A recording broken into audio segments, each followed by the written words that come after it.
Hello everyone, this is Madhu leading sales and marketing for EthAum Venture Partners.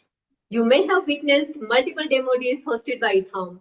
While we are excited to present you our new cohort, I would love to take a moment and brag a bit about our startups from the past cohort. Yuvraj from Cloudworks went on to pitch in the Shark Tank India and secured funding from the two sharks. Ferrari, Velotix, Cyboard, Iron and many more are seeing 3x to 4x year-over-year revenue growth, thanks to their existing and new Fortune 500 customers. They are also seeing strong momentum for a funding round of 10 million. Asia Foods completely surprised us by raising an oversubscribed round of 3x valuation within 6 months of our investment. Vadavinto raised a multi-million-dollar round from strategic investors to penetrate Asia further. Competitors of B2Metric turned into partners due to strong solution and traction that B2Metric is showing. Their MRR grew 3x in only 3 months. Talking about the January 2023 cohort, onboarded 12 exciting startups from various geographies such as Hong Kong, USA, Israel, Europe, Nigeria, and Singapore, and sectors such as BFSI, PropTech, Industry 4.0, healthcare, sustainability, and security.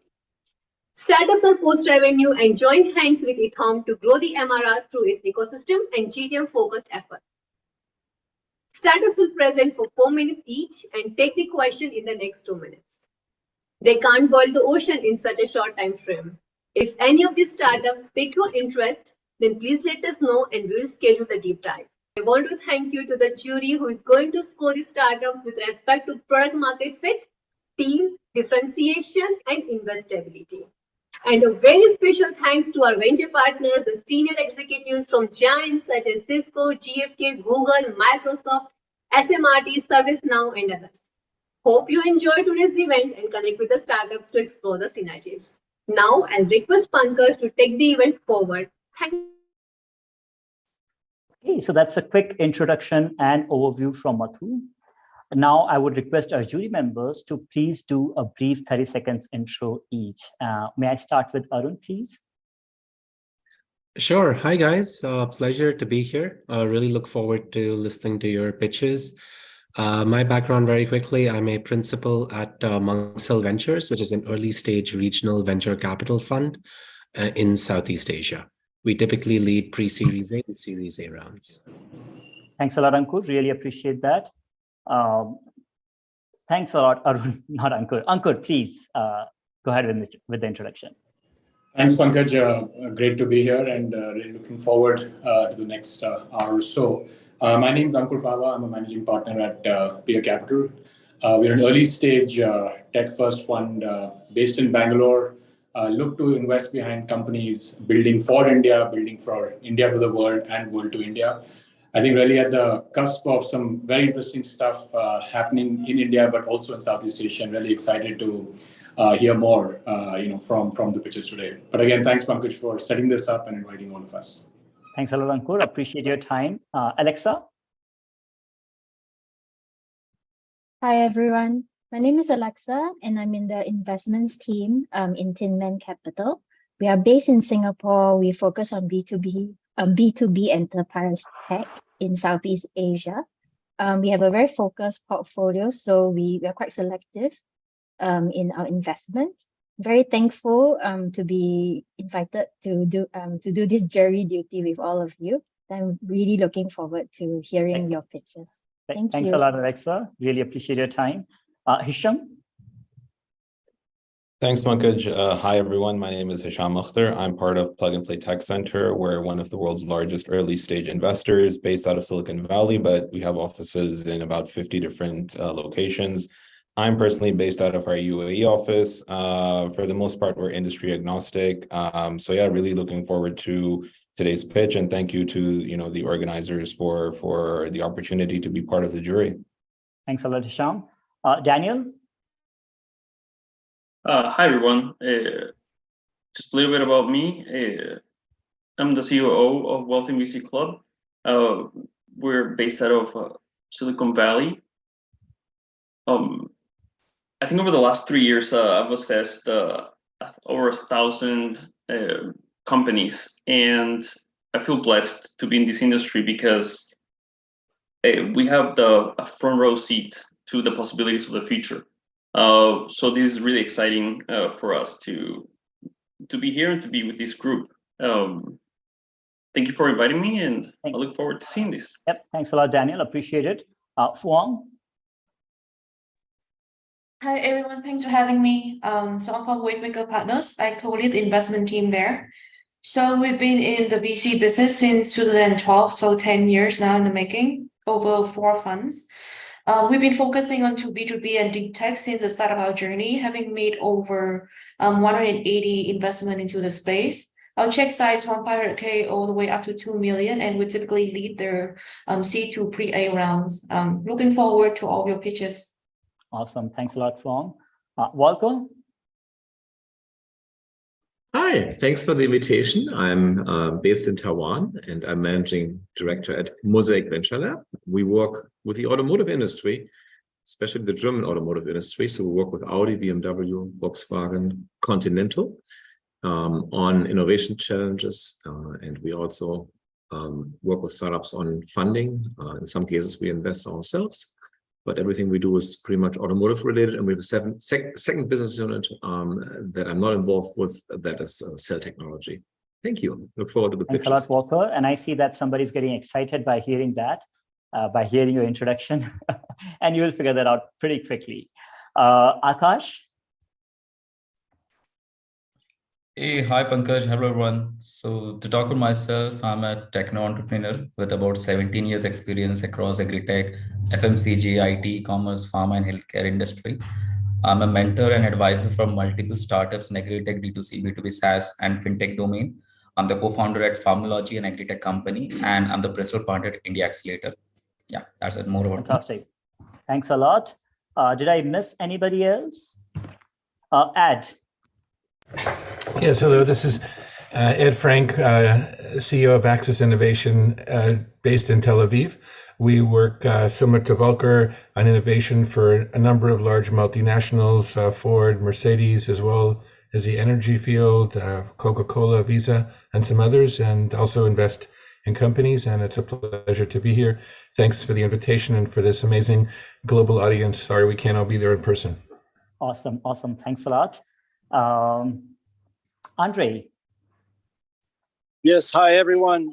Pleasure to be here. I apologize for the noise. I'm actually traveling today, so I find a little spot. I'm based in Dubai. I work, I have 2 hats. I work for a family office spearheading the venture capital division. I'm also a partner at a VC fund. We focus Middle East and Africa. Pleasure to be here. Good luck, everyone. Thanks a lot, Andre. Okay. Rohaya? Yeah, hi Pankaj. I'm Rohaya, a professor in University Putra Malaysia, the Department of Technology, Communication and Network. I'm looking forward for the pitching. Thank you for the organizer for inviting me. So awesome. This is my first time. I hope I'll be very kind. Okay, thanks for having me. Thanks a lot, Rohaya. Vishwanath? Hi, good afternoon, everyone. Vishwanath here, Managing Partner at July Ventures. We are an early stage fund based out of India, predominantly focused on fintech, agri-tech, education, healthcare, and anything which is B2B SaaS.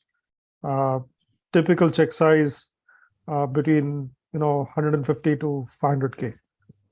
Happy to be part of this jury. Hope to connect with some of these startups after this. Awesome. Really appreciate all the jury members' time today. As you know, you will be scoring startups on different aspects of the business. You have the scoring form in the invite. Please use that. Some housekeeping rules before we start with the presentations. Keep yourself muted throughout the presentations. Unmute if you have to talk, if you are requested to do so. Please use chat section for Q&A only. Don't spam it. If you are a service provider, I understand that you have to talk about yourself. We'll give you a bit time, 5 to 10 minutes in the end, so that you can talk about your services, but please don't spam the chat section. Raise your hands if you have questions. And obviously, I would request you to unmute yourself and ask questions when there's a time. Now, we'll be starting with our very first presentation from Finland. It's a startup called Testpack, which is solving the mobile energy problem for the world. And here we go. Hi, I'm the CEO and founder of Testpack, a company that specializes in creating off-grid energy solutions for emergency or aid response. With our technology, we provide access to energy critical situations in places with no infrastructure. The problem at hand is simple. There are many places without energy around the world. Also, transporting current mobile energy solutions becomes impossible due to their weight, making it challenging to bring energy to these remote areas, meaning that an alarming 2 billion people right now do not have access to energy. But once they do, the battery market lacks the needed technology to recycle it back to the battery manufacturer, giving serious environmental problems. For this reason, we're introducing the world's first intelligent off-grid battery system that provides reliable energy supply to remote areas that people can use without extensive training. Our technology tracks battery cycles and also allows cost-effective transportation on commercial flights for emergency organizations. We offer real battery performance data and emphasize on the effective recycling while charging from solar, making it a complete solution. Our team has expertise to design, prototype, produce, and sell everything we do. We are proud to have influential figures as advisors and investors, such as David Kirk, ex-CTO of NVIDIA, Matt Papakipos, ex-director of Google Chrome, and Alan Greenberg, the former director of Apple Education. Their valuable expertise helps us make our vision a reality. We have achieved over 1.6 million euros in sales with our technology. As we already possess the hardware and battery data, we're now focusing on expanding into software and AI. Our skilled team has developed everything in-house, and we're looking at exponential growth in the near future. One notable case documented by the World Economic Forum highlighted our technology being used to provide education in schools located in areas with no electricity. Due to this, we take great pride in being among the first startups to secure contracts directly with the UN without the traditional procurement process. The Minister of SMEs and the Ambassador of Finland to Zambia visited our office last week to finalize the due diligence and contract negotiations of one deal. The agreement involves procuring 800 units and establishing an assembly unit in Zambia, amounting to a 3 million euros deal. This is just one of the ministries we have in line. Here's a snapshot of the more than 20 markets we're piloting right now. And our software platform enables global remote monitoring and data collection, which is vital for AI training. Selling more units means more data. Testpack's battery monitoring system tracks battery cells using unique IDs for recycling, tracing the cell back to the manufacturer. Also, compares datasheet specs with real-world performance. The technology is available for licensing to battery manufacturers, and we can sell hardware and software solutions separately. Our patented system weighs less than 10 kilos, and we're exploring the integration of new technologies, such as connecting more boxes to expand the storage capacity. Additionally, we are already conducting experiments to provide internet connectivity in remote areas as a separate paid service. Our business model is straightforward. We offer hardware and software solutions, with our current sales distribution being 80% hardware and 20% software. Our clients are governments, NGOs, and military organizations. Our technology is user-friendly, installation-free, and allows accurate tracking of battery performance and recycling, unlike other solutions in the market. Our technology has limited applications: healthcare, mining, refugee crisis management, wildlife protection, border control, and military. We're currently in the process of fundraising 5 million euros in 2 stages. We're seeking 1 million euros at the moment, half of which has already been committed. The remaining 4 million euros will be raised at a different valuation next year, especially when we start serving the African market from our factory. These funds will primarily be to fulfill orders, obtaining certification, thwarting additional market as well. We have detailed financial projections available in depth when the appropriate time arises. And our technologies fulfill all of these SDGs. Thank you very much for your attention. And it's time for questions. Do we have questions from Julie, please? May I speak? Yeah, please go ahead. Can you share the unit economics a bit? What do you mean by unit economics, please? Yeah, regarding your product, right, that you have the battery system, the grid part and all. So what is the cost? What is the COGS, and what is the kind of gross margin? Okay. So bill of materials, our margin right now, it's 120%. And that's because we do pretty much everything in-house. We can provide any energy supply because we're using embedded electronics, anything from 12 volts to 19 volts, which varies the wattage output. So we can provide anything from 200 watts up to 460 watts in a commercial air flight, which is something that's not seen before. Okay, any other question? And you may be seeing a poll on your screen. Please click on the options if you want to connect with the startups after the event.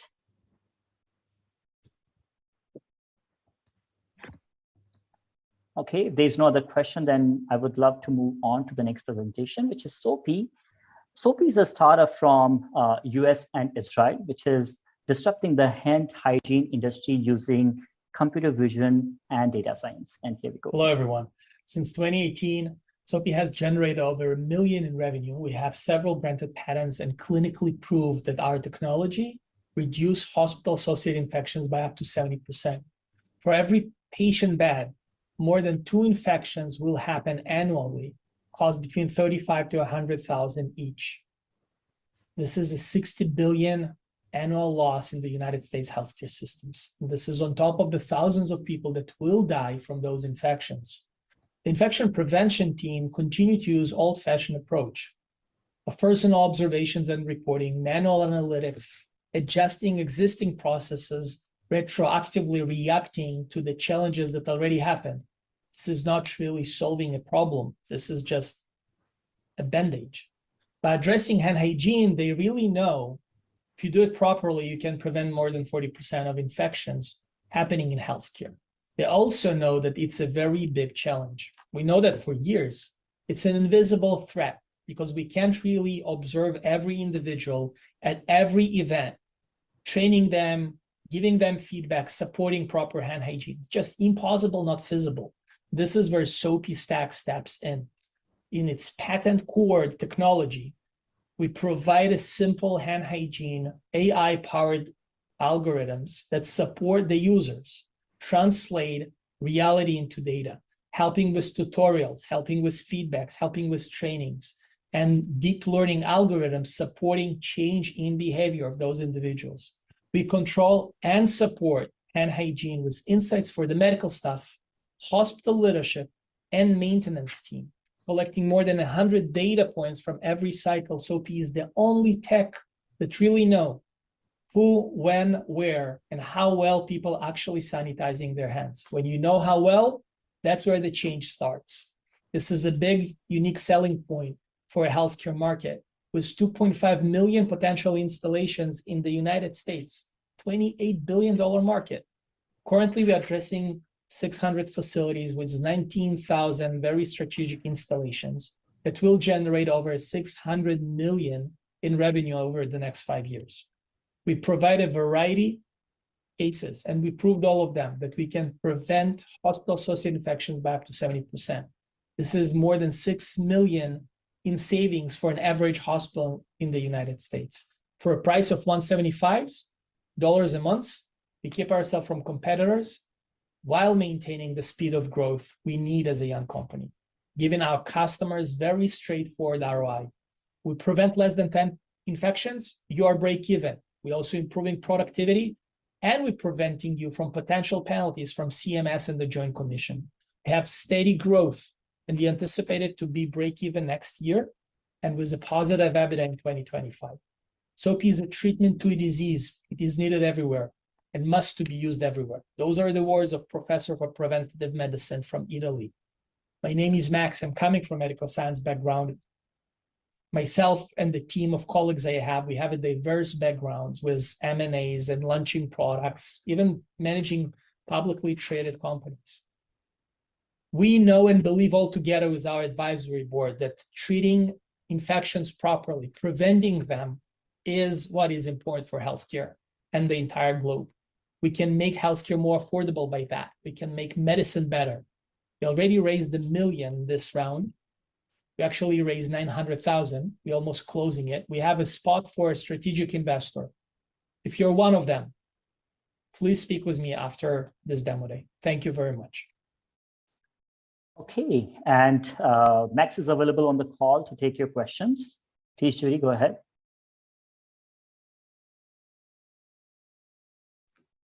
Hi, Max. I have one question.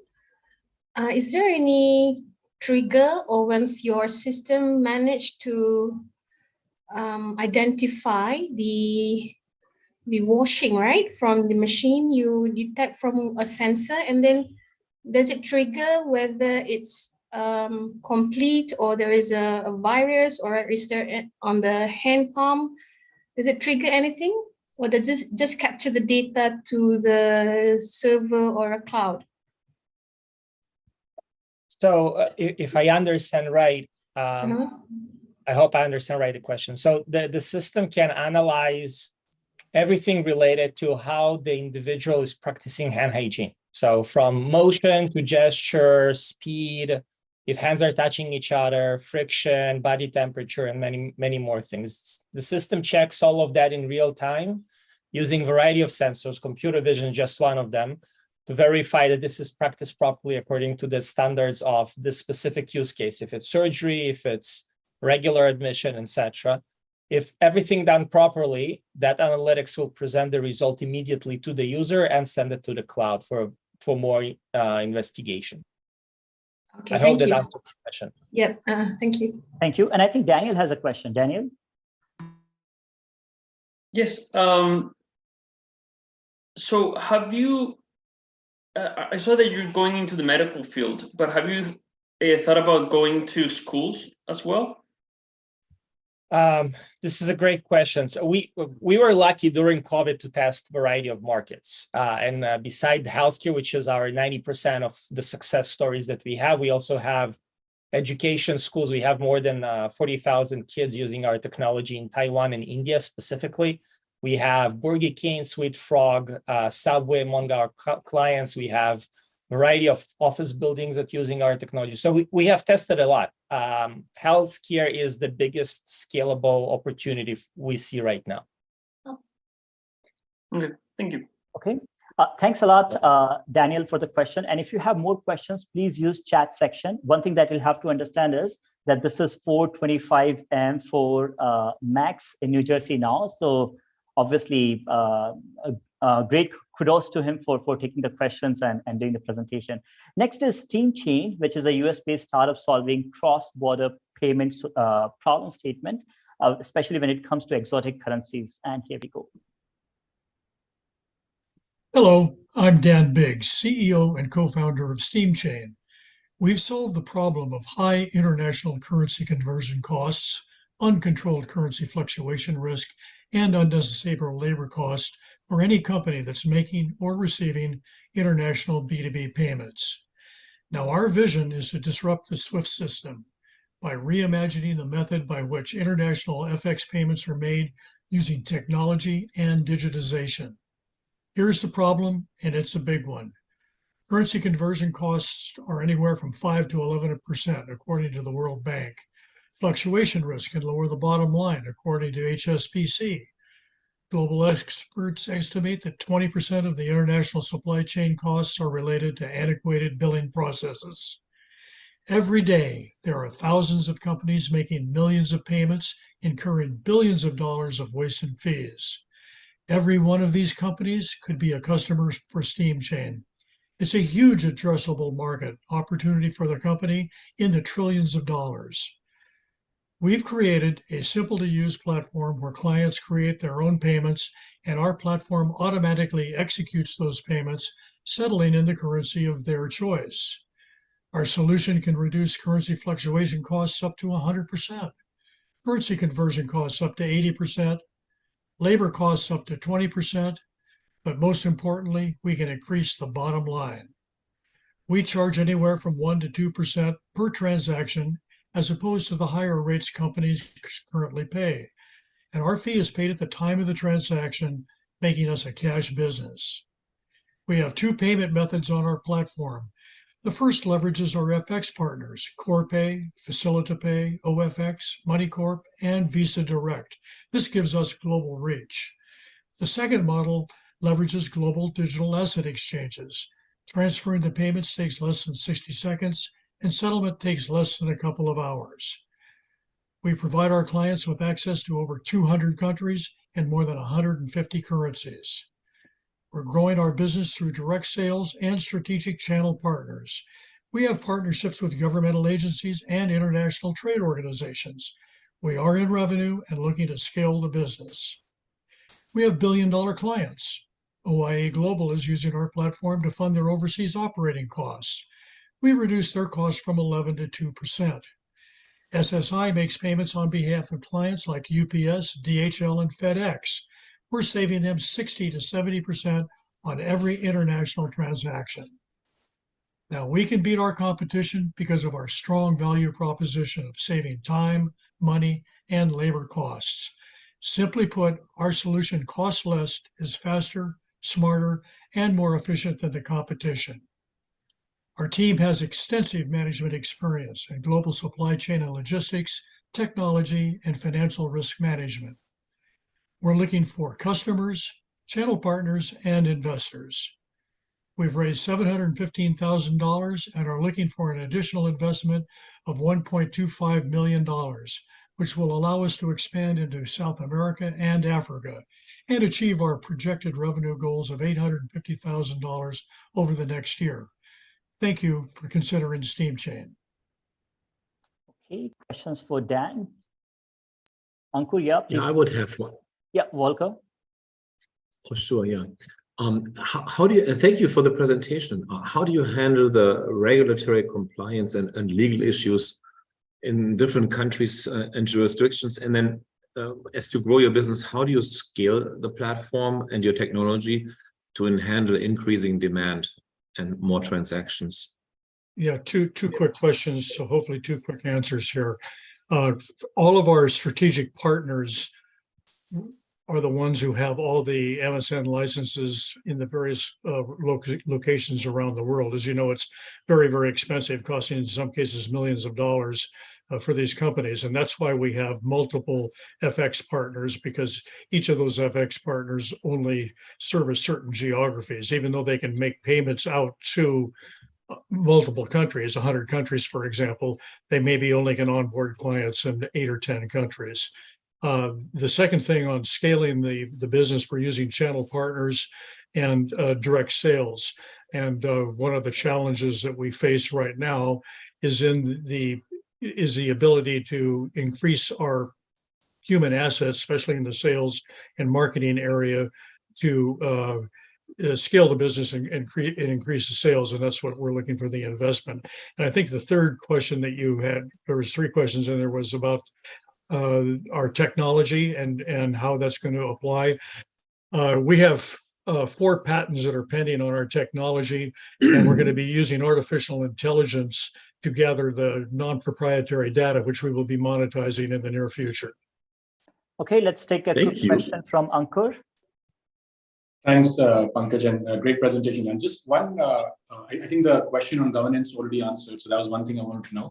But more importantly, when you come back to the competition side, what you presented, obviously some of the more players that are known, Payoneer and TransferWise, etc., are there.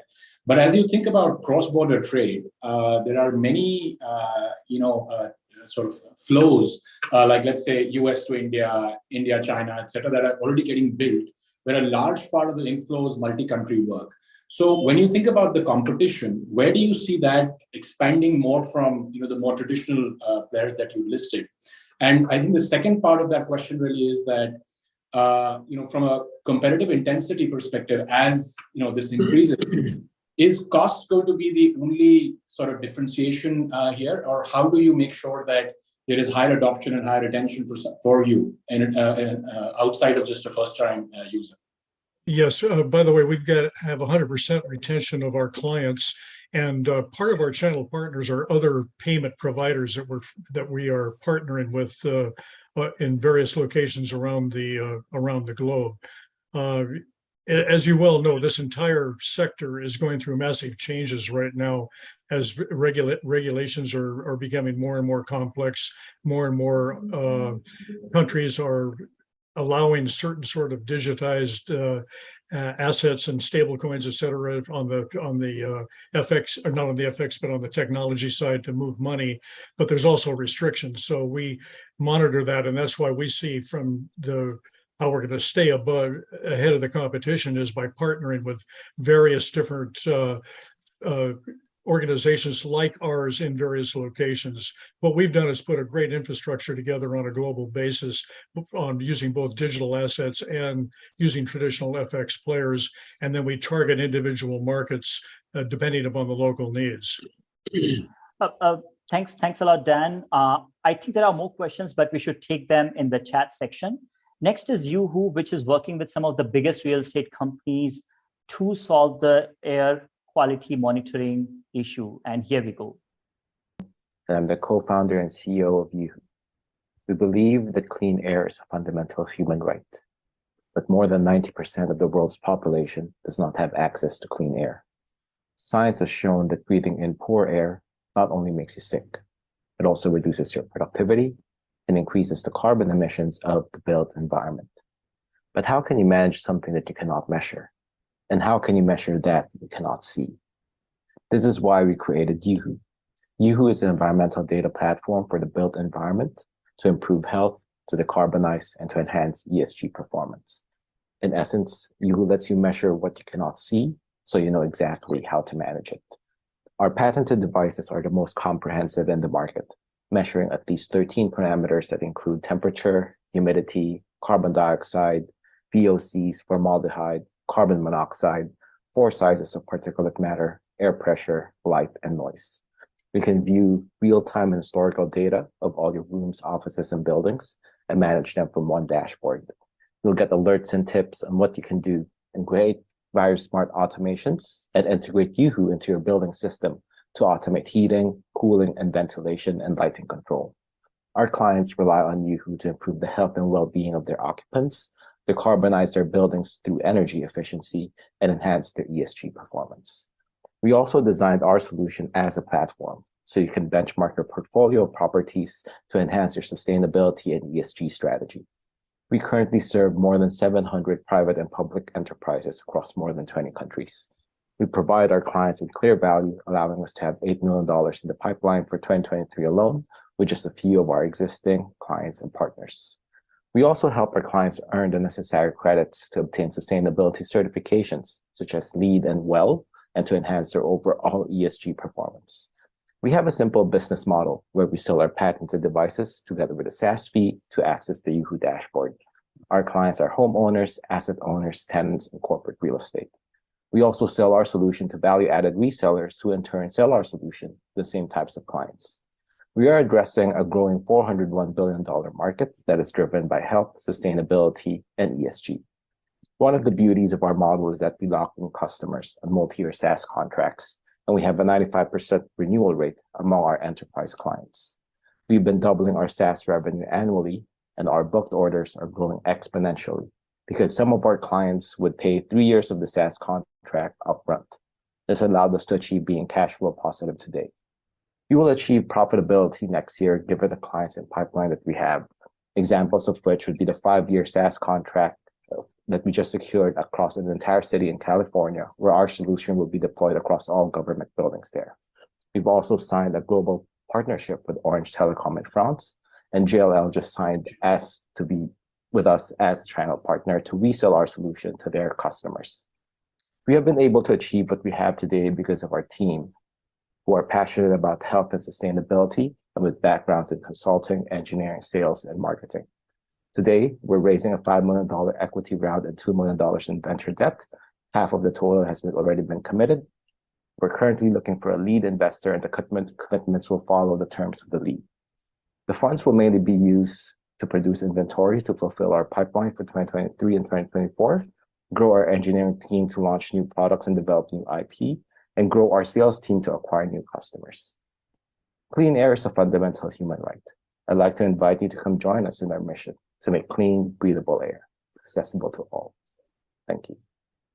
Okay, we have Axel on the call to answer your questions. Yes, please go ahead. I think it is Andre.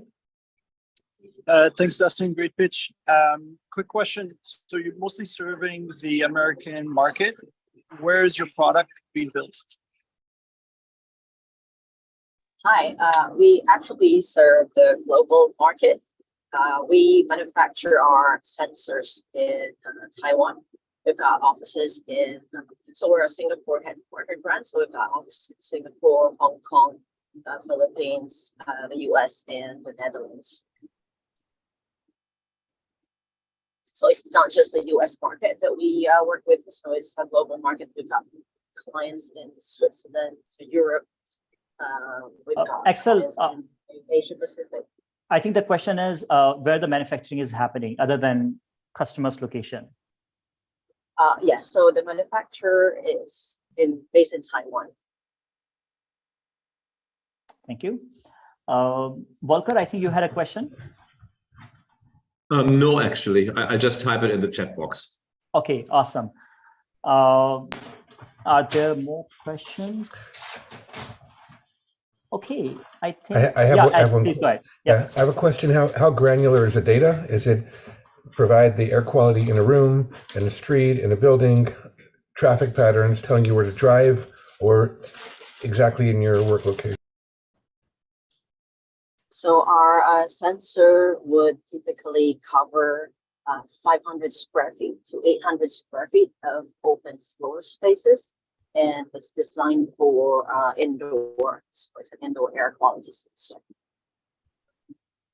Okay, thanks a lot, Axel. And I see there are more questions in the chat section. Please respond to them. Again, please keep filling the scoring sheet and keep answering the poll that you see on your screen. Next is Telepresence. We have Indu from New Jersey here to answer your questions. Telepresence is disrupting the remote, the MRO industry in aerospace, railway, and energy and utility industry. And here we go. Hello, everyone. Thank you for the opportunity to present Telepresence. I'm Indu Tolia, CEO and founder, and today I'm here to talk about the future of fieldwork and how Telepresence is leading the way. So Telepresence is all about empowering your mobile workforce with frameworks such as augmented reality, AI, and ML to deliver productivity, smarter decisions, and risk reduction to businesses. Our off-the-shelf SaaS platform comes with a variety of different capabilities, as well as we offer custom solutions based on our customers' digital transformation initiatives. So what are the industry problems we're looking to address today? The worldwide shortage of skilled trade workers is becoming a critical issue as the aging workforce and retirements result in an increasing number of vacancies in these positions. In 2020 alone, there were 31 million skilled trade positions that were left unfilled, with a projected demand for 300 million skilled workers in 2021. However, only 100 million industrial frontline workers were available to fill the gap. This shortage is causing significant delays in repair times and has resulted in the costly and dangerous dispatch of experienced workers to resolve on-site issues.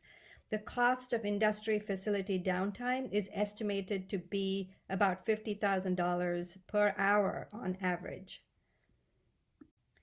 Telepresence offers a solution to this problem with its connected worker platform. We enable SMEs to connect with field teams for real-time over-the-shoulder guidance, diagnosis, and issue resolution without the need for travel. Our digital step-by-step workflows and real-time flow of data from and to the field streamline operations and provide complete visibility into all ongoing field activity. Our platform also includes a seamless method to capture and disseminate industry and domain knowledge, enabling the training of new employees and reducing the risk for the business. Utilizing AI, ML, and computer vision, our smart operations provide real-time assessments and insights to support various HSC and inspection workflows. Customers can also gain valuable insights into their operational performance and key KPIs through our analytics capabilities. Telepresence is a comprehensive solution for MRO and servicing of equipment, as well as inspections, assessments, and audits. And it also prioritizes worker and operational safety and streamlines maintenance and inspection rounds through digitization. In addition, the platform provides remote training, supervision, and issue resolution, and is accessible through a range of AR glasses, iPads, phones, tablets, and even browsers. The AI ML operations market is growing at a 36.2% CAGR from 86.2 billion in 2022 and is expected to reach 407 billion by 2030. Our target market is North America, ANZ, and Asia, with plans to expand into EMEA and Latin America.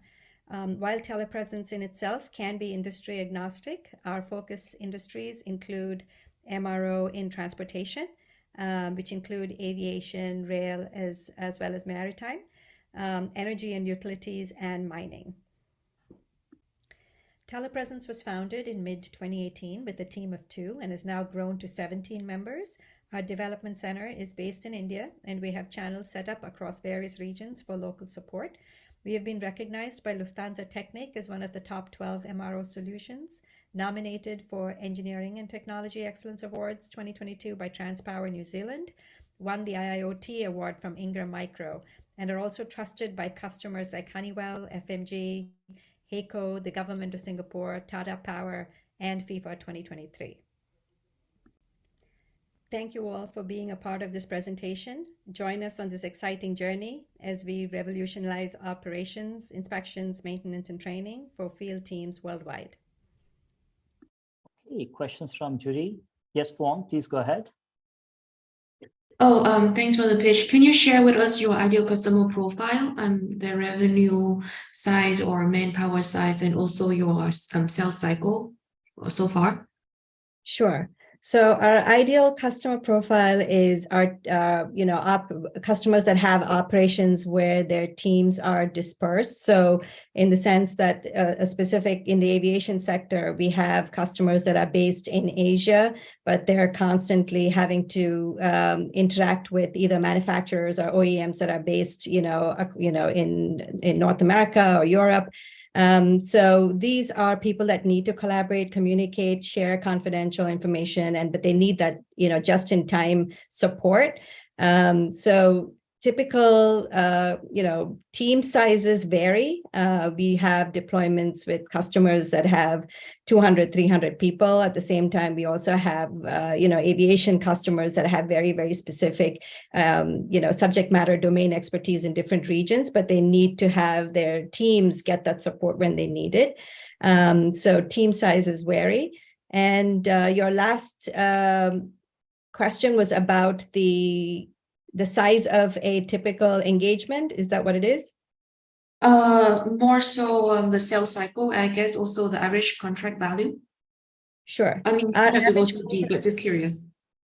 Yes, absolutely. The average sales cycle is anywhere from, 3 months to about 6-7 months or so on average. And our average, contract value starts off with pilots because people want to explore the tech, especially they're getting into wearables and things like that. Start off between 30 to 50,000 and then go on to obviously a few $100,000. I see there are a bunch of questions and obviously we cannot take all of them, but Vishwanath, I think I would request you to please. Yeah, just a quick question on the engagement model. I'm assuming a lot of your initial engagement is consulting led. And I do remember you saying having a services revenue. What's that revenue split? 1, 2, if you can clarify how much of that consulting is done by you, and do you have kind of a channel partner structure otherwise to take care of that consulting going forward? Yes, great question. So most of our revenue comes from SaaS, and the consulting piece is a smaller component for us because, our only for custom solution deployments and so on, we have to actually consult. We do have channel partners that help us with the consulting piece. Our split in revenue between SaaS and consulting is about 75, 25%. Okay, thanks a lot, Endu. And again, apologies, jury members. I know there are a bunch of questions, but please use chat section to take answers on those questions. Next is Vision, which is AI, which offers an AI computer vision solution for the retail and logistics industry. And here we go. Hello, I'm Jorge de la Rosa, and I'm the CEO. Hi, I'm Victor Rangel, and I'm the tech lead. Hi, I'm Kevin Weaver, the CCO. We're the founders of Vision AI, and we help companies extract data from their day-to-day operations that they couldn't discover, see, or understand before. The problem we're addressing is that there are over 1 billion surveillance cameras in the private sector worldwide, and only 1% are being actively or effectively monitored.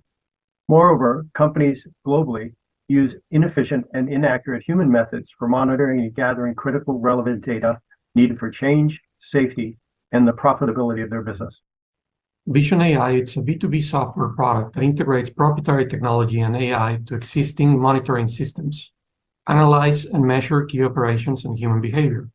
It uncovers and quantifies critical and previously non-existing data. Some examples of benefits that companies are getting from implementation of Vision AI are understand human interactions, reduce theft, minimize accidents, uncover fraudulent activities, recognize people flow, and getting real-time alerts. In short, obtain invaluable determinative analytics. Vision AI offers a web-based VMS that includes powerful features, for example, a health panel, live streaming capabilities, and real-time WhatsApp alerts. Our platform provides a range of AI functions, such as heat map and path tracking, as well as PPE identification and counting. Our platform also includes a customizable dashboard for displaying key analytics and insights.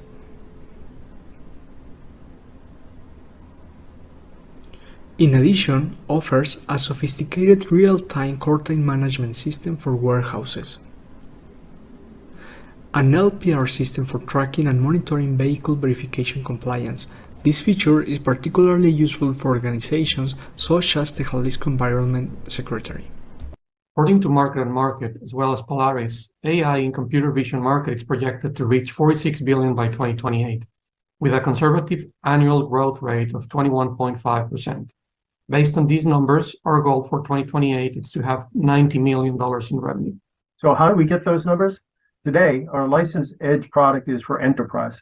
Our divisionized selling strategy is to sell to reselling channel partners who have built-in network and installation capabilities. In the immediate future, our SaaS product will be for small, medium businesses. Vision AI's SaaS version will be operational by Q3 23, allowing for focus to small, medium businesses, which we think of as 1 to 3 facilities with one decision maker, creating shorter closing cycles than enterprise. So far, these companies are using our platform to track dangerous scenarios and unsafe acts, reduce theft, and track shipment or product discrepancies, perform vehicle classification, line management, and mobility analysis. All these while getting real-time alerts and generating valuable data for their respective verticals. As far as our pipeline, I just want to highlight a few of our leading opportunities. AB InBev, Grupo Morsa, and RCO are existing customers, and we're working with them to move to ARR. Walmart and Grupo Morsa in Mexico are important new opportunities. Our principal competitors are mostly hardware companies, which solutions are not as flexible and cost-effective as our software-based approach. As for other companies with the same software approach, the chart here shows that they have less available functionalities and as a result, less value to companies. This is our founders team, and together we combine over 45 years of experience and 3 previous exits. Vision AI is raising $600,000 to execute organizational goals for a runway of 6 to 9 months. We very much look forward to hearing from you. Thank you. Okay, we have Kevin on the call to answer your questions. Yep, go ahead, Fong. Just curious, I think it's very interesting of a solution. Just wondering in layman's term, what is the objective here? Usually people don't look into these cameras until something has happened, like an accident or thief or something. So if you put it on real-time result, like what is the objective? Does it tell you when someone is not supposed to be somewhere that is there? Or how does it work? What is the impact on the organization? If I may, hi. So every business that implements Vision AI sets their own business rules, right? And those business rules can be associated with what we call smart alerts. So every single person that needs to know that an accident happened or that a business rule it's being broken gets an immediate alert, either by email, WhatsApp, or preferred communication method. Also, the system keeps a log of all these breaking rules so that other people that do not need to be notified immediately can actually measure and track and go back and see what happened afterwards. How painful do you think this is, that there are a lot of people that keep breaking business rules that create, I guess, negative financial impact for the business, that they have to be compelled to buy the solution? I'm really sorry, I didn't get the question. I guess what is the penalty for business to not buy the solution when they have an existing CCTV system? Are there people breaking rules constantly that is negatively impact their financial results? Yes, definitely. It could be theft. It could be people out of place. It could be, gatherings that shouldn't be happening, productivity issues, efficiency. So this actually helps customers and companies being more profitable. Right. Thanks. Thank you. One quick question from Arun. Thanks. Interesting solution. I'm just a bit I'm questioning the competitive slide, where we've actually come across a lot of software vision AI companies in this space, which all seem relatively similar, yet you are the one who's managed to get a couple of pretty big logos. Would love to understand a little bit more about what your differentiation was. Is it just purely in terms of the number of features you've provided, or is there some other secret sauce there? It's a great question, Young.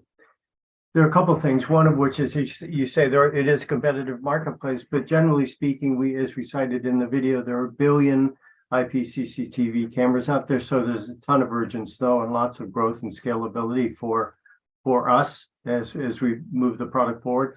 But also we have a range of end-to-end chain models that have been trained with, as you point out, some of the largest clients in the world. Creating sort of the real-time, sophisticated, actionable data, which ties both of the questions that have been asked together, which our clients are sort of particularly excited about the opportunity it creates for them to save money given existing issues and problems. So I think the nature and functionality of our capabilities is the core thing that would differentiate us for sure, and why we have the bigger partners you alluded to. Thanks a lot, Kevin. And I see there are a bunch of questions in chat for Vision AI as well. Please use chat section to ask questions and respond to those questions, Kevin, Jorge. Next is Lux Security, which is a German startup revolutionizing the embedded device testing industry. Here we go. Hello, everyone. My name is Alon Shalev, and I'm the co-founder and CEO of Lux Security.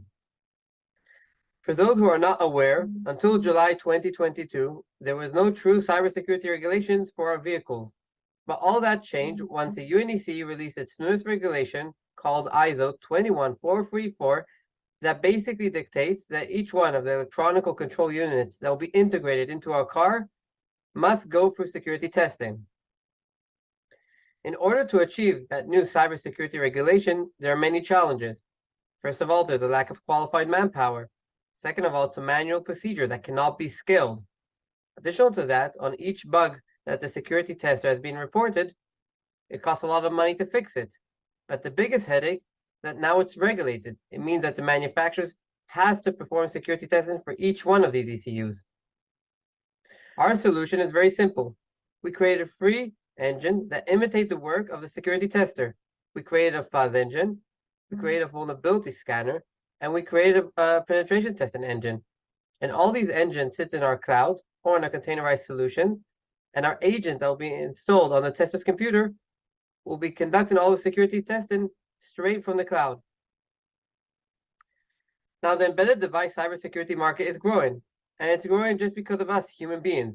We demand more from our devices, and the manufacturers want to supply it. But the issue is each one of these features that we demand opens up a new cybersecurity risk. And that's exactly why the regulators wake up and create more regulations for cybersecurity for these embedded devices. Our business model is a SaaS yearly subscription based on the number of devices that will be tested, and of course by the type, that will basically allow our clients to have a cost-effective, and they will be able to predict their costs a lot before they start working with us. Our go-to-market strategy is divided into two different vectors. We're going to have direct sales, and we're building partnerships with different MSPs that already sell cybersecurity solutions to the automotive industry. Well, I have over 15 years of experience in various positions in the cybersecurity domain. My partner, Tom, has been a penetration tester for over a decade. Specifically, a few years ago, he was head of security testing at Volkswagen, and we're both second-time entrepreneurs. We're currently self-funded, and we managed to secure a loan for design partners that are paying us over €250,000 in paid POCs. Our product is MVP ready and installed at our design partners. We're a team of 2 founders and 5 employees, and being accepted to 4 amazing accelerators in Italy, Singapore, Israel, and Taiwan, and we're already working today with market leaders. What we do operates in a very competitive landscape, but it's very important to mention that Lux Security is the only company that covers all the security regulation needs in one spot. Our solution is not just for automotive. Our solution is black box testing for any IoT, OT, or embedded device. Yes, we're starting automotive because there's a clear cybersecurity regulation that demands our solution. But additional to that, we have early traction in telecom, healthcare, and aviation. And we also have a plan, believe it or not. We're raising €3 million, and we have already 2 amazing VCs that will be joining the round in order to meet our goals to get to $1 million ARR in 2 years. Thank you for your time, and I'll be happy to answer any question that may arise. Have a great day. Hey, do we have questions from jury? Anshul, please go ahead.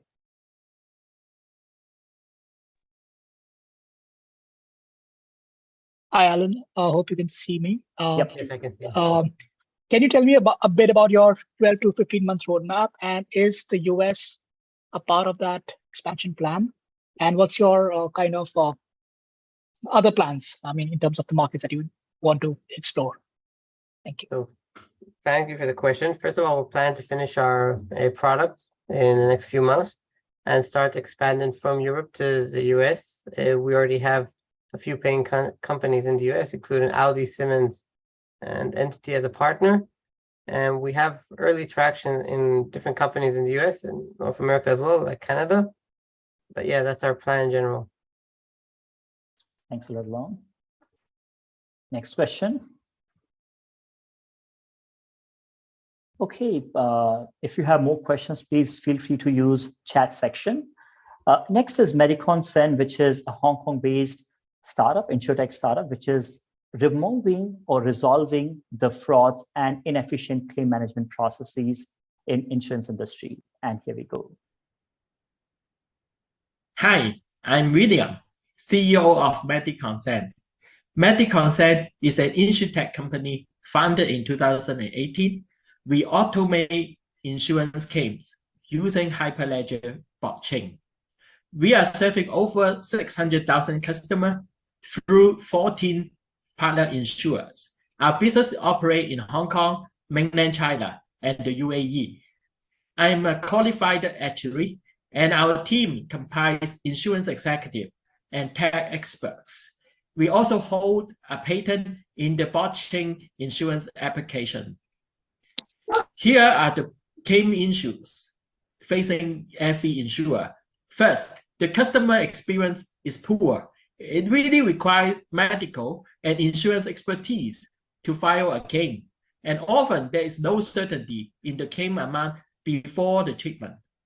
Second, there are many undetected fraud, abuse, and pre-existing cases, as currently insurers rely on humans with a lateral limit to capacity and accuracy.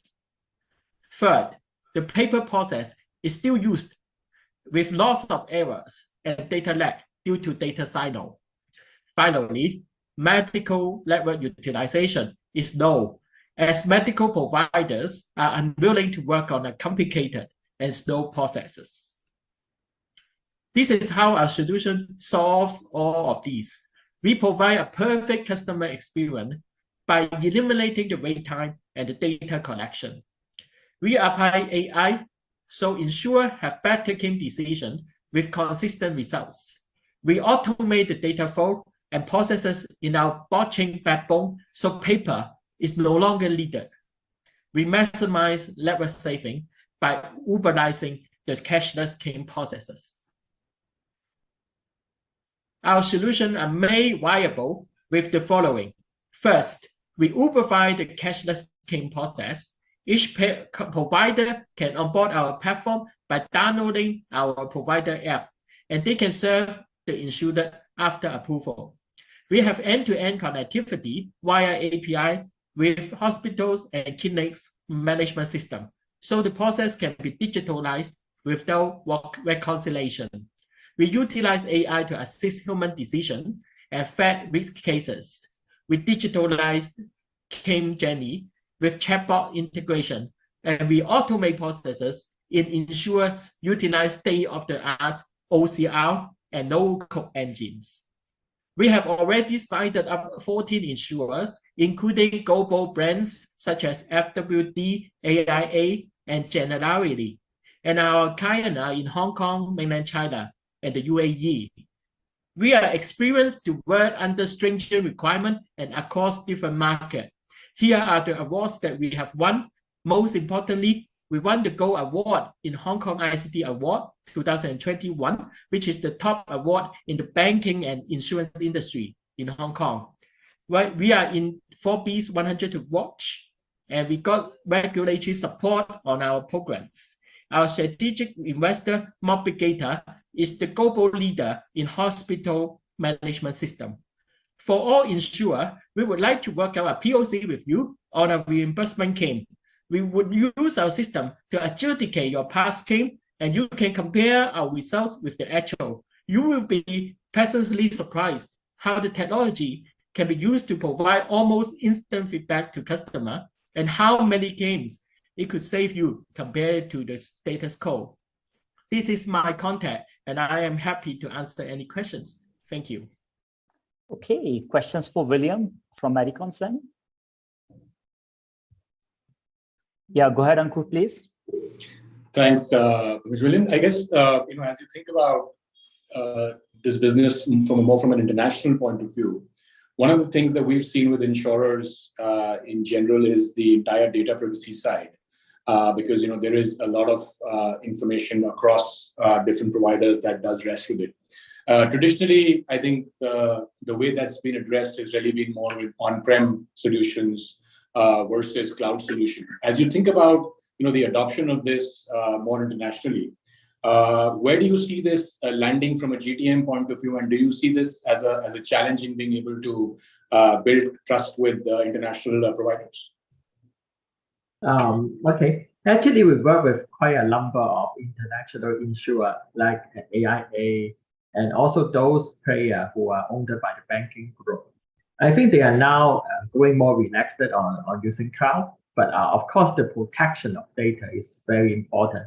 And the way that we work with them is to ensure that we first do not store any sensitive information unnecessarily. For example, in our blockchain system, we don't even store the personal identity. So we know everything about the person, the claim history, everything, but not the real identity of that person. By doing that way, we actually are helping the insurer to minimize their concern on the security and on sharing of the data. So ultimately, our system now enables all the insurer and all the hospital to process the claim without reconciliation. So that's how we do on the blockchain and the connectivity part. Thanks a lot, William. Let's take one more quick question from Andre. Hi, Andre. Yeah. Hi. Thanks for the pitch. A quick question. How is blockchain actually solving a problem in this in this context, while other existing communication channels could do the work? I hope I understand correctly, because the reason that we use blockchain is to allow multiple parties to process the claim without losing the trust. Before, insurer got their own system, the hospital get their own system, the TPA got their own system, and those systems proprietary, and no one would believe in the other party system. So there will be a lot of reconciliation needed. So at the end of the day, using blockchain ensure that everyone can rely on the single source of truth, because the mechanism ensure that they are always in sync. All systems will be in sync. Thanks a lot, William. If there are more questions, to clarify more on the chat. Thank you. Thanks a lot, William. Next is Monitor, a Hong Kong and Israel-based startup, which is cleaning the indoor air using bipolar ionization. And hi, my name is Aviad. Hi, I'm Edward. Hi, I'm Carson. In Monitor, we help properties and hospitality companies to monitor and clean indoor air with leading bipolar ionization and IAQ monitoring technology. We spend 90% of our time indoor, such as home, offices, schools, public transportation, and other spaces. The indoor air in these spaces can be 5 times more polluted than outdoor air. However, there is no public information of our indoor air quality and no actionable air treatment data to help buildings become optimized for occupant health. That's why we are here to help. In the last 3 years, we helped more than 150 customers to install more than 500 ionization and 200 sensors and help them understand the air they are breathing and improve their indoor air quality to protect their staff and customers. Our solution divided into 3 main parts: monitoring, analytics, and treatment. The first step of our solution is to implement certified IAQ monitor into space to continue logging key parameters like CO2, TVOC, and PM2.5. These monitors are certified and help customers to obtain green building certifications such as WELL and RESET. Data collected by our monitor will become actionable insight that improve IAQ, optimizing energy usage, and helping our frontline user like property management team to perform actions. Our solution doesn't stop at providing data only, but also improve the IAQ by deploying treatment devices. Our Israeli bipolar ionization technology could easily implementing on new and existing HVAC system to provide large amount of positive and negative ions into the space. These ions formed cluster around harmful substance and break down their protein structure and render them harmless. Our potential market is huge. While we demonstrate a successful penetration in industry, like property developers, hospitality, and government bodies, our solution is well recognized by property developers who like to achieve ESG excellence. Our solution helps provide a safe and healthy environment for the staff. We also helped properties to obtain global healthy building standards like WELL V2 and Reset Air. Our monitoring solutions help meet the standard and contribute points in air and thermal comfort concepts. Our vision is to deliver a free application for the public use of free IAQ information in public area. So in future, you could compare the IAQ score before booking a hotel, such as booking.com, in order to get yourself a most healthy and well-being building for your vacation. Our roadmap would develop a monitor IAQ cloud with our developed smart ion counter that could connect and trigger automation according to ion level in an indoors. We start our pre-seed investment in about $1 million by founders and angels, and now we are looking to expand to $3 to $5 million as a seed investment. Apart from the investment, we are also looking for connection in the property market and connection to help us expand to new market and regions like Southeast Asia, Europe. Contact us now. Okay, we have Edward and Avia to answer your questions.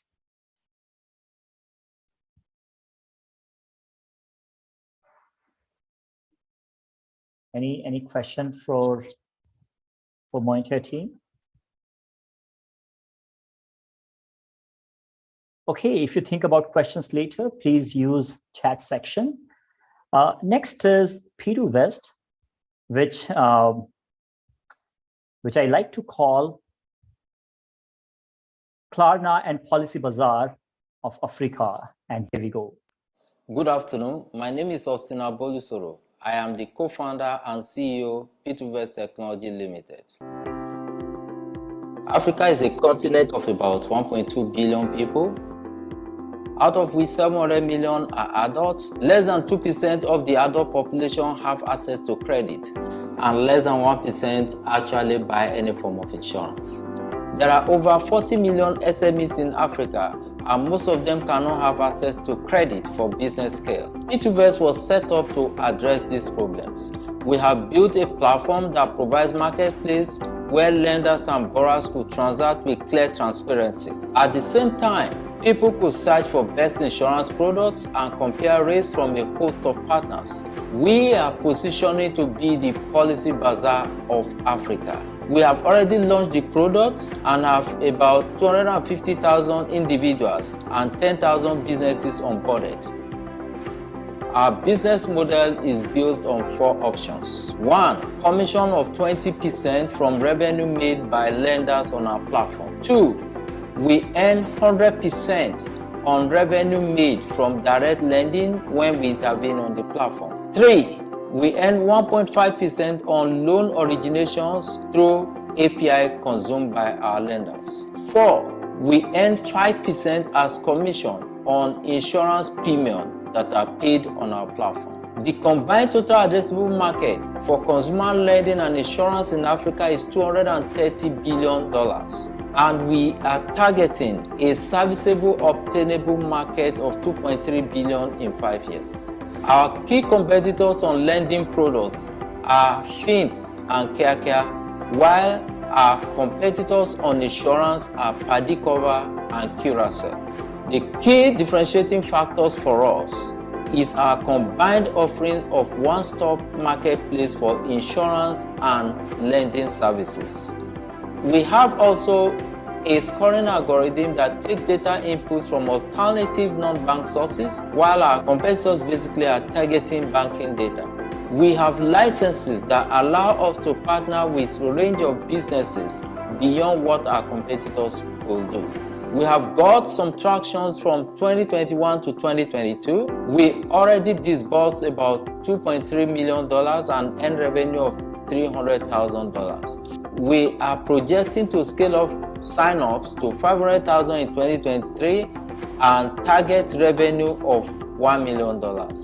On our product roadmap, we will be releasing our corporate insurance feature to the market in Q3, and by middle of Q4, we shall be releasing our alternative lending channels to over 60 million Nigerians. By Q1 2024, we shall be extending our services to West Africa and later to other clients. Our team is made up of seasoned professionals and is led by me with over 20 years experience in banking and financial technology developments. Samuel Bolusoro is the Chief Operating Officer and has over 12 years experience spanning banking and technology industries. And our Chief Technology Officer is Ugochukwu Ajala with over 7 years experience in fintech development.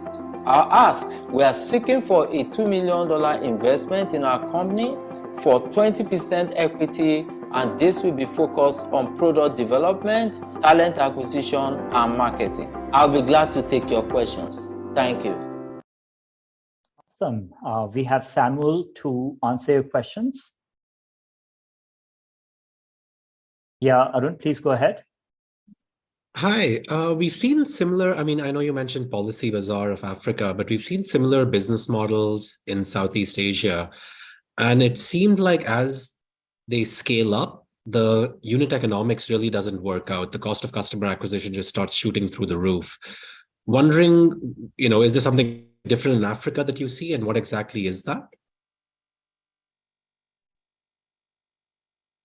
Sam?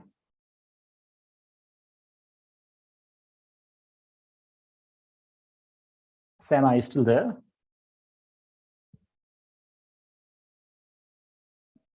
Let me. Yeah, sorry, I'm still here. Yeah, please go ahead. Yeah, thank you. Yep. Yeah, so in Africa, we still have less than 10%. As a matter of fact, less than 1% of Africans have access to insurance. So much awareness on correcting the minds around people thinking of no need to do insurance. So I don't think we've gotten to the point where the cost of customer acquisitions will be very high. Most of the insurance companies are doing a lot around creating awareness for people and governments, making it compulsory for people to have at least third-party insurance, as the case may be, for people in Nigeria. For instance, if it is car insurance or any form of insurances. So I think the case is very different in terms of Africa because the level of awareness is increasing right now, and that's the reason why making it a marketplace is going to increase acquisition. I mean, customers getting to use insurance because they don't have to be scared of the middlemen that have tendencies to actually defraud them. So when they come on the marketplace, they are sure of getting insurance cover from a genuine source. So we've gone live with 5 insurance companies right now, and we're currently working with 13 more. So we keep rolling out. Thank you.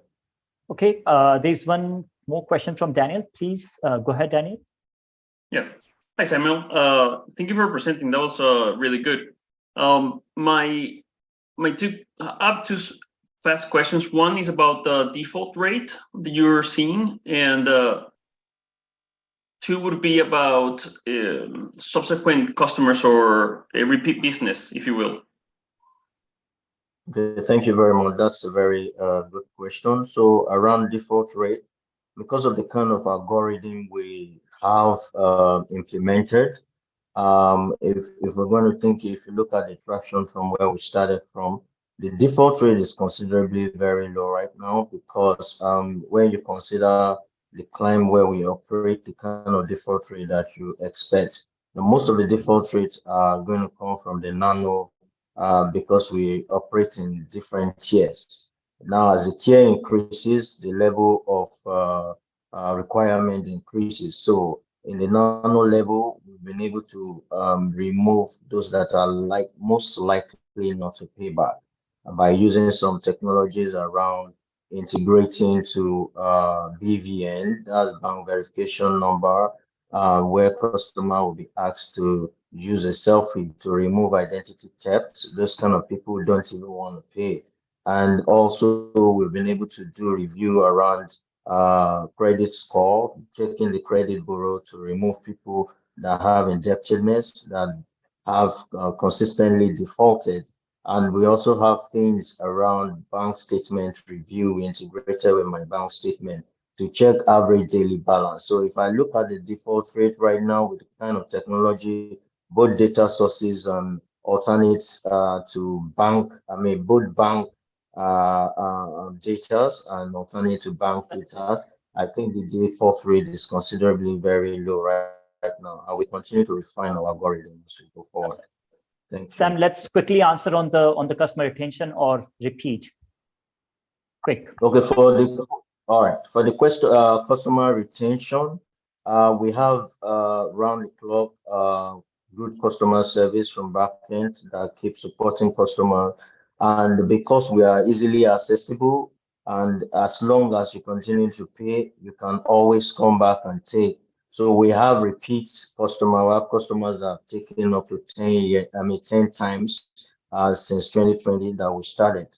So the customer, that's the way we were able to retain our customers. Thank you. Thanks a lot, Sam. Again, please use chat section to answer more questions. Next is Bridgex, a Hong Kong-based startup enabling local currency transactions in Greater China and Southeast Asia. And here we go. Co-founder of Bridgex. Bridgex Treasury Network provides a unified infrastructure for business payments in Asia. We enable business to transact in Asian markets effortlessly, especially in Southeast Asia, by simplifying payment and local collection process. We know Southeast Asia as a trading bloc has become an equivalent market size of the major global economies. Digital commerce is a key growth driver. But payment access to the region is still problematic because of limited collection and direct payout options for business. Markets are fragmented, each country having its own currency restrictions, and the lack of unified payment system means that payment settlement is a slow process. And meanwhile, SME needing to make payments to suppliers, for example, in China, is very painful. Our payment network localized payment and settlement will remove the pain of payment settlement time and cost. We solve the problem by providing a unified network for local currency access. This is a two-way flow of pay in and pay out. We speed up the process with real-time payment rails and FX optimization. Our network is designed as a treasury hub to enable global payment and settlement in Asian local currencies, with the ability to support transaction in both local and global rails. Our end-to-end process differentiates us from general payments. Our approach is to offer a complete Southeast Asian network with connectivity worldwide and to China. We remove transaction failures. We complete these transactions real-time and lowering the cost of transaction by over 70%. And since our pilot in 2019, we have been bootstrapping, and through the pandemics. Moving forward, we are expanding into key Asia and Southeast Asian markets and expect to scale with transaction growth. We already count top-tier fintech platforms, regional banks, and Asian enterprises as our core customers.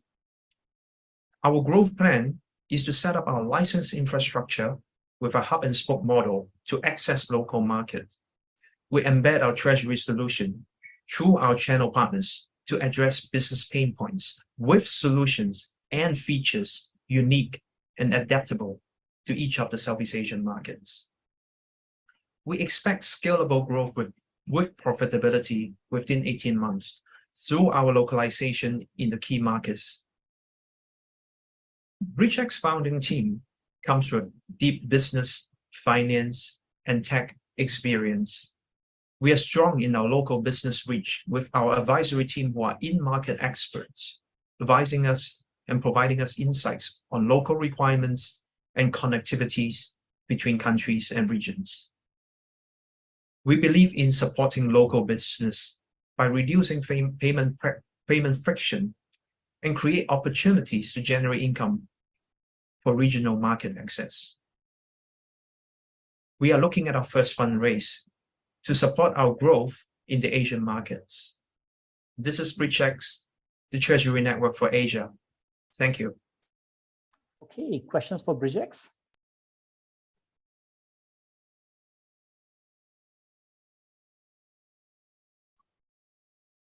Yep, go ahead, Arun, please.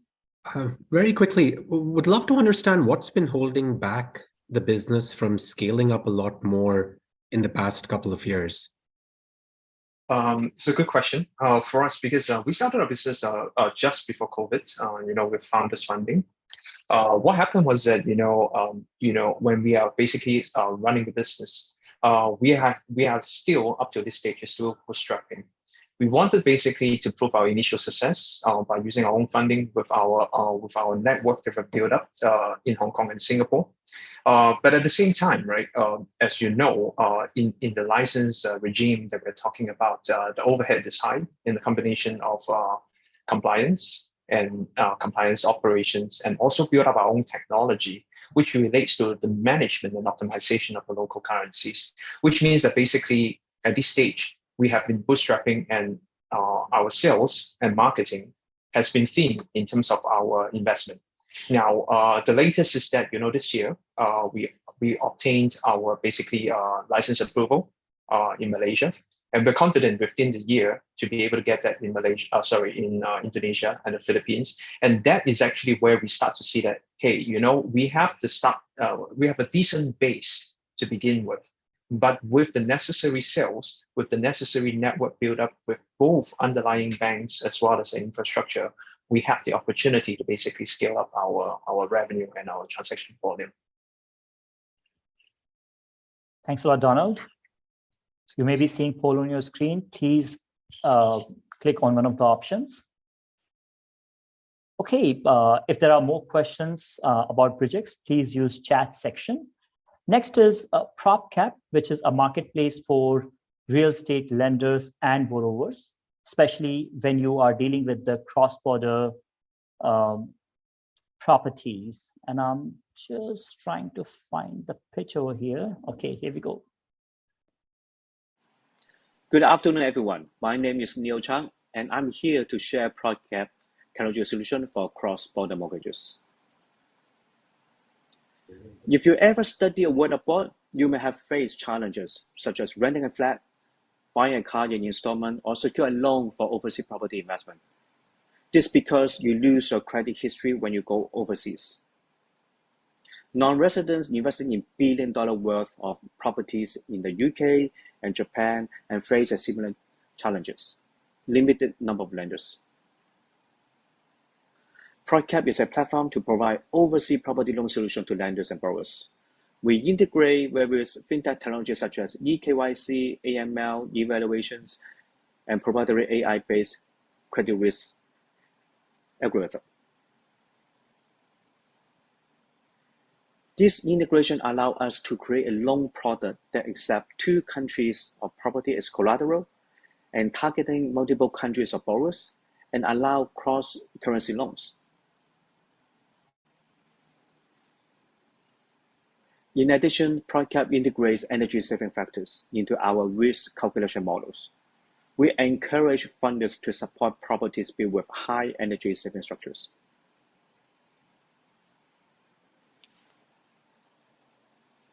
Our solution allows any individual or institution become a mortgage lender. As a lender, you provide the capital and we take care of the rest, including searching for borrowers, handling paperwork, assessment, and debt collection. Every transaction is matched with 1 investor and 1 borrower, and backed by a first mortgage legal charge. Our stress-free application platform reduces loan turnover time by 70%. Our competitors come from both onshore and offshores. They are required to follow stricter local lending ordinance, while PropCap follows the Hong Kong money lending ordinance, which is relatively relaxed. That means we can customize and design unique product, including features like cross-currency loans, interest-only loan, asset-based assessment, and one platform that supports multiple countries' loan product. We are now raising $1.5 million that will be used to develop new business lines such as online auction, tokenization, and upgrading lending platform. We have been running over 24 months with a total transaction value of over $25 million. We have signed partnership agreement with a top US investment bank, which is over 138 billion market cap, and also with the largest local bank group in Hong Kong. Also, we are working with a crowdfunding platform in Japan to complete transaction in June. By introducing 2 new business lines, we focus a 26-time growth by 2025. Without a talented and proactive team, no business can succeed. I was a stock trader with Morgan Stanley for over 14 years. Other founders come from different backgrounds, insurance, asset management, and equity tradings.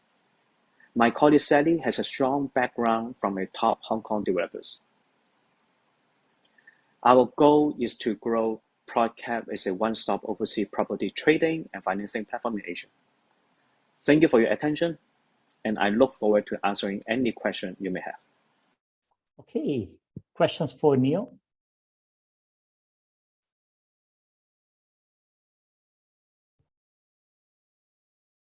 Anybody?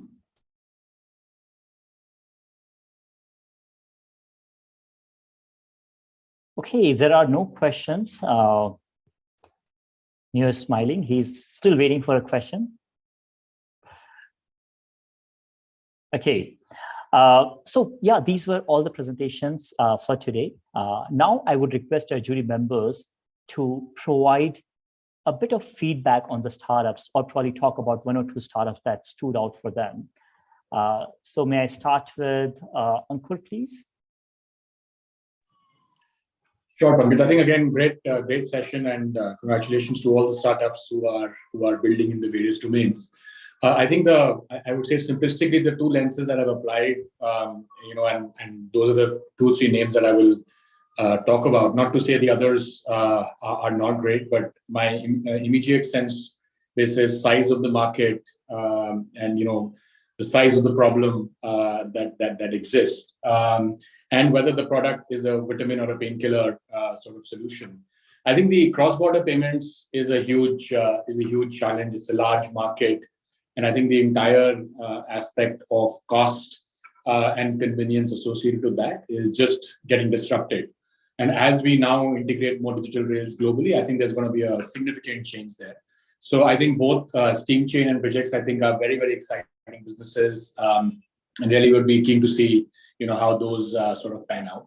I think Lux Security, I think they've got a fantastic tailwind in the market, regulations working for them, obviously as much. But I think the beauty of the business, little I understood from the short chat, the ability to get implemented and integrated into various OEMs means that you will always be front and center of this industry, even as it evolves, and it's very difficult for OEMs and the intermediaries to sort of move out ever. So I think it's a great business and really primed for success basis where the market stands. I think the third one I would say would be Mediconsen. I think the entire aspect of fraud within the insurance healthcare system is a big problem. There is willingness to pay for it. And I think again there is huge opportunity for disruption as it stands there. So I would, given the short 3 list, I would say those, but I think the others were commendable in terms of what they're building as well. Thanks a lot, Ankur. Really appreciate your time, and I know that bunch of jury members have to drop now because of another call. But let me quickly go to Phuong.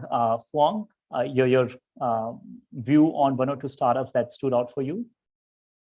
Oh, I mean, overall, it's very interesting to see a diverse spread of a B2B and deep tech startup. Got a sample of a little bit of everything, like some hardware, some software, some blockchain. I think deep tech and is always very difficult to commercialize, especially in emerging markets. But I was quite interested in the cross-border payment one, because I think trade between China and Southeast Asia is quite prominent, and as COVID is slowing down and trade is resuming with China opening up borders, I think that will go into full force, and I thought cross-border payment is always a problem. I'm quite interested in the AI vision for CCTV monitoring as well. Just curious to dig deeper into the actual applications for different companies. That's the 2 on top of my head. I'm still gathering my thoughts because I'm saw quite a few today, but overall, very well done, very well organized. Thanks for having me here. Thanks a lot, Phuong. Really appreciate your time today and your feedback. Daniel? Thank you. Well, yeah, like a couple of you have said, the presentations were pretty good and this was very well organized. When I was looking at this, I was also thinking of, as an investor, when do I get my money back? And a couple that stood out that I think could get the ball, that wouldn't be a lifestyle company, were Soapy, Mediconsen, and Testpack. I think those 3 have a very valuable proposition. They have a good team, and they know where they're going, how to get there. So I think those are key elements in having a successful exit. Awesome. Thanks a lot, Daniel, for your feedback. Andre? Yeah, with pleasure. I don't want to add too much, but just within our thesis, we invest a lot in the Middle East and Africa, so we're looking for those technologies solving big problems. So obviously, the insurance sphere, lending, cross-border remittance is quite interesting for us. What I could say is we do look for opportunities where especially when it comes to cross-border remittance and even lending practices, it's often a bit of a race to the bottom. So we look for startups that are able to create some customer stickiness. And also, I think just to add to the others that commented, we also look at founders that understand the current macroeconomics and are able to deliver strong unit economics and survive this little VC craziness. But yeah, overall, good job, everyone. And thanks for having me. Really appreciate your feedback, Andre. Alexa? Hi. Yeah, I'll just give very general feedback. Firstly, congratulations to all of you. I know that it's so hard to cram everything into just a 4-minute pitch. So I really appreciated that. So given that, you know, it was tough to include so many things into a 4-minute pitch. So there are some things that I would like to see more as an investor. This will probably be more for your, like, you know, next time when you do have more time for a one-on-one. I did really appreciate, you know, those of you who actually put up a more detailed competitor analysis slide. Yeah, so that is one of the things that I really look out for, because like you know, as VCs we look at so many different industries and we may not have enough industry understanding to, you know, quickly size up the opportunity. So it'll be a very good. I've seen a couple of you do that, so that was very helpful for me. The second thing that I found really helpful would be you know, for those of you who went into more detail about your team, you know, because we do look for a team to back, yeah. And of course, you know, echoing one of the previous VCs just now talking about financials. Yes, we do look at returns, so really want to look at some financials. I noticed that yeah, I didn't really see a lot of that in the pitches today. That's for the detailed conversation when you have the deep dive with them. yeah. I mean, yes, I'm greedy, so I want to see all these things. But yes, again, you know, I understand that it's just a 4-minute pitch. Yeah. Yeah. So thank you so much. I really Thanks a lot, enjoyed it. Alexa. Yeah, appreciate your time. Who else? Vishwanath, are you there? Pankaj, can I go next? I mean, I already have a meeting already started. Please go ahead, Akash. Sorry for that. Yeah, so I would definitely give a very quick, sense over here that it was really an amazing presentation from all the startups, and really like that. Specifically, a couple of the startups which has gained my attention is Testpack, Monitor, Bridgex, Steamchain, and Vyzen. So can see a lot of synergies over there as well, and would love to have a deep dive session with them. So awesome. To get an understanding more in. So I would say that's a kind of a very quick from my end, and sorry for that because I have to jump in another call. No worries. Thanks a lot, Akash. Yeah, go ahead, Vishwanath. Yeah, I think hats off to you guys. Great lineup. Always good to see quality startups and the great work that's been kind of done, you know, around. From our perspective, I think what really interests us is cross-border. We've got investments in the space. I think everything that, you know, Steamchain and Bridgex is doing is really interesting, and we believe that that's kind of the core to, you know, global supply chain in general, right? So I think interesting space, lots of opportunities, loads of regulations, but right. I think that's the fun part of it. Lux Security, I think. Again, a very you know, core area that really needs addressing. I mean, everyone's been going hackathons on IoT, but I think that's an area that really requires some solutions. I think just the way they've positioned it, you know, working with OEMs, it's a long ride. Every deal is going to take probably 6, 8, 12 months to close, but I think that's something that was really good. I think the third one, which was of interest, was you know, Telepresence, because I mean, skilling and getting skilled workers as of yesterday, as of day before, is the problem that pretty much every field force is dealing with. So I think that for us was interesting. But having said that, great lineup, all the founders, great presentations. I think, like one of the jury members said, cramming everything into 4 minutes and getting excitement out is an art on its own. Really, really appreciate your feedback, Vishwanath. Who else? I think Rohaya.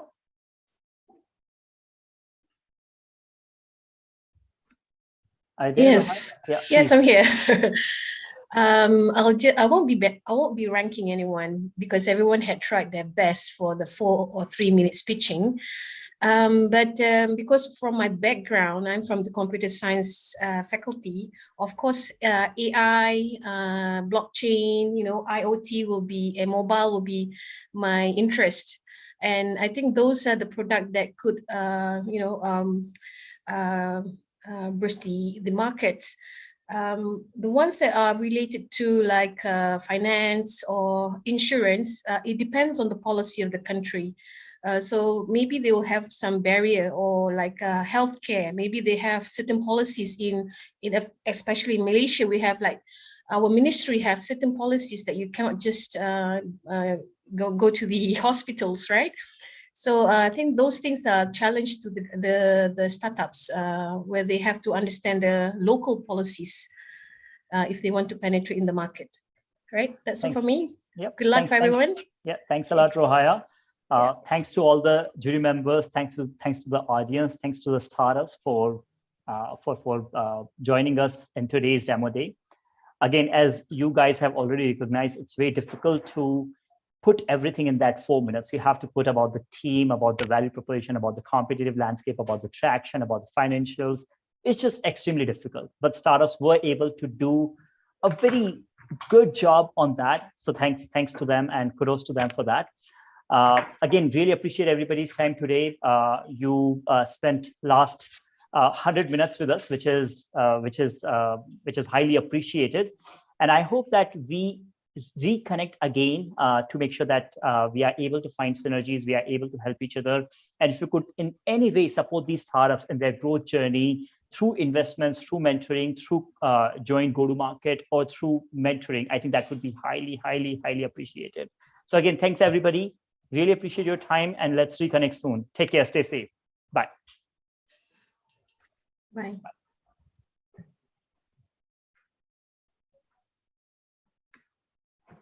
Bye, everybody.